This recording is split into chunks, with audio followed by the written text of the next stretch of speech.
അടുത്ത ഒരു വീഡിയോ ആയിട്ട് ഞാൻ വരുന്നത് ഈ നെൽവിത്തിൽ D1-ഉം പൗർണമിയും തമ്മിലുള്ള വ്യത്യാസം എന്ത്. ഇത് രണ്ടും ഞങ്ങൾ കൃഷി ചെയ്തതാണ്. അപ്പം ഞങ്ങളുടെ അഭിപ്രായത്തിൽ ഇപ്പോഴും കാലാവസ്ഥയും സാഹചര്യങ്ങളും അനുകൂലമായിട്ട് ഒത്തുകിട്ടിയാൽ നമ്മുടെ ഈ പഴയ പടക്കുതിരയായ D1 എന്ന് പറഞ്ഞ ഈ നെല്ലിനെ തോൽപ്പിക്കാനായിട്ട് ഇതുവരെ ഒരു നെല്ലും ഇറങ്ങിയിട്ടില്ല. ഇതാണ് ഞങ്ങളുടെ അനുഭവം. പൗർണമി എന്ന് പറയുന്ന സംഭവം ഞങ്ങൾ ചെയ്തു, സാധനം കൊള്ളാം. പക്ഷേ അതിന് പ്രതിരോധശക്തിയുണ്ട്, കുറേ ഗുണങ്ങളൊക്കെ ഉണ്ട്. പക്ഷെ അതിൻ്റെ ഒരു ദോഷവശം എന്താണെന്ന് പറയാം. ഇതിന് നമുക്ക് D1-ന് ഒരു നെൽവിത്തിൽ നമുക്കൊരു 45 കതിര് വരെ, ചെനപ്പ് വരെ കിട്ടും. നല്ല നിറകതിരായിട്ട് നമുക്ക് കിട്ടും, നല്ല അകലത്തിൽ നിൽക്കുവാണ്. അതേസമയം പൗർണമിക്ക് വരുന്നൊരു പ്രശ്നം, ഒരു നെൽവിത്തിൽ നിന്ന് ആദ്യത്തെ തലക്കതിരെന്ന് പറഞ്ഞാൽ ഒരു 400-420 മണി വരെ കാണും.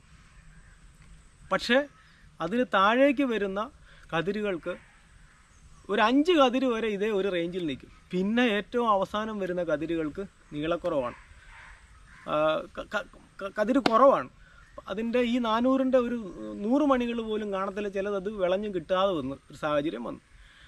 പിന്നെ പൗർണമിക്ക് വേറൊരു ഗുണം വെച്ചാൽ 10,000 നെന്മണി എടുത്തു കഴിഞ്ഞാൽ 30 ഗ്രാം നെല്ല് കിട്ടും. D1-ൻ്റെ പ്രത്യേകത എന്ന് പറഞ്ഞു കഴിഞ്ഞാൽ പിന്നെ വേറൊരു ഗുണം വെച്ചാൽ, പിന്നെ വേറെ വളം കൂടുതൽ കൊടുത്തു കഴിഞ്ഞാൽ ഈ പൗർണമി ഭയങ്കരമായിട്ട് ഹൈറ്റ് വെക്കുകയും, വീഴുക എന്ന് പറഞ്ഞു കഴിഞ്ഞാൽ അലച്ചു തല്ലി വീഴും, ചീകിയിട്ട് നമ്മുടെ തലയുടെ മുടി ചീകിയിടുന്നതാണൊക്കെ തന്നെ വീണു പോകുന്ന ഒരു സാഹചര്യമുണ്ട്. രണ്ടാമത്തെ ഒരു പ്രശ്നം എന്ന് പറഞ്ഞാൽ ഇതിൻ്റെ ഓലയ്ക്ക് വലിപ്പക്കൂടുതലാണ്. അപ്പോൾ ഈ ഓലയ്ക്ക് വലിപ്പക്കൂടുതൽ വരുമ്പോൾ ഈ മഞ്ഞും വെള്ളത്തിൻ്റെ വെള്ളവും ആ കതിരിൻ്റെ വെയിറ്റും കൂടെ ഒക്കെ വരുമ്പോഴത്തേക്ക് വീണു പോകാൻ 90% സാധ്യതയുള്ളൊരു നെൽവിത്താണ്. വളം കുറച്ച് മതി, പ്രതിരോധശക്തിയുണ്ട്, ഇങ്ങനെയുള്ള ഗുണങ്ങളുണ്ട്. സമയം D1-നെ സംബന്ധിച്ചിടത്തോളം D1-ൻ്റെ ഒരു പ്രശ്നമെന്ന് പറഞ്ഞാൽ അന്തരീക്ഷ ഊഷ്മാവ് 33 ഡിഗ്രിക്ക് മേളിൽ പോയി കഴിഞ്ഞാൽ 5% വിളവ് കുറയും. അതാണ് D1 കുറേ നാളായിട്ട് അനുഭവിച്ചുകൊണ്ടിരിക്കുന്ന ഏറ്റവും വലിയൊരു പ്രശ്നം. പക്ഷേ പൗർണമിക്ക് അതൊരു 40 ഡിഗ്രി ചൂട് വരെ വന്നാലും അത് താങ്ങും, പിടിച്ചു നിൽക്കും. പിന്നെ ഉപ്പിനെ റെസിസ്റ്റ് ചെയ്യുന്നുണ്ട്. ഇങ്ങനെ കുറച്ച് ഗുണങ്ങളുണ്ട്. പക്ഷേ അതേസമയം D1-ന് നമ്മൾ ഒരു നെൽവിത്തിൽ നിന്നൊരു 10-45 ചെനപ്പ് കിട്ടിയാലും ഒരു 120 മണി മുതൽ 150 മണികൾ വരെ കിട്ടും. അപ്പം കതിരെണ്ണ എത്ര വന്നു? അപ്പം അങ്ങനെ വരുമ്പോഴത്തേക്ക് അവിടാണ് വിളവ് കൂടുതൽ കിട്ടുന്നതിൻ്റെ ഏറ്റവും മെയിൻ ഘടകം. പിന്നെ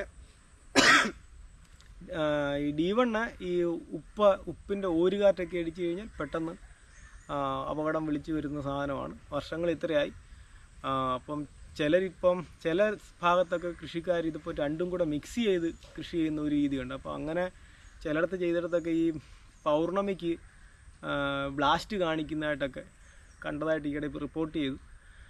കഴിഞ്ഞ ദിവസം ഞങ്ങളൊരു സ്ഥലത്ത് ഡ്രം സീഡർ ചെയ്തു പോയി, എൻ്റെ കൂട്ടുകാരൻ. അപ്പോൾ അവിടെ ചെന്നപ്പോൾ അദ്ദേഹത്തിന് മാത്രം ഇങ്ങനെ ബ്ലാസ്റ്റിൻ്റെ പ്രശ്നങ്ങളൊന്നും കാണിക്കുക. അദ്ദേഹം ചെയ്ത് D1-ആണ്. പക്ഷേ ഈ പൗർണമി ചെയ്ത സ്ഥലങ്ങളിൽ ഇങ്ങനെ ബ്ലാസ്റ്റ് കാണിക്കാൻ തുടങ്ങിയെന്നും പറഞ്ഞുകൊണ്ടൊരു അന്വേഷിച്ച് ഡിപ്പാർട്ട്മെൻറ്റിന് ചെക്ക് ചെയ്തൊക്കെ ആൾക്കാർ വന്നിട്ടുണ്ടായിരുന്നു.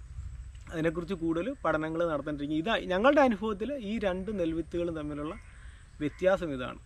ഞങ്ങളിപ്പോഴും പറയുന്നു, D1-നെ തന്നെ നമ്മൾ കൃത്യമായ അകലങ്ങളിൽ ഈ ഡ്രം സീഡർ കൊണ്ട് ചെയ്യുന്ന രീതിയിൽ നല്ല അകലങ്ങളിൽ കൃഷി ചെയ്ത് ശീലിച്ചാൽ അത് നമ്മളെ തോൽപ്പിക്കത്തില്ല. അതാണിപ്പോഴും നല്ല ഗ്യാരണ്ടി ആയിട്ട് കൃഷിക്കാരന് രക്ഷപ്പെടുത്തിക്കൊണ്ടിരിക്കുന്ന ഒരു നെൽവിത്ത് ഇത് തന്നെയാണ്.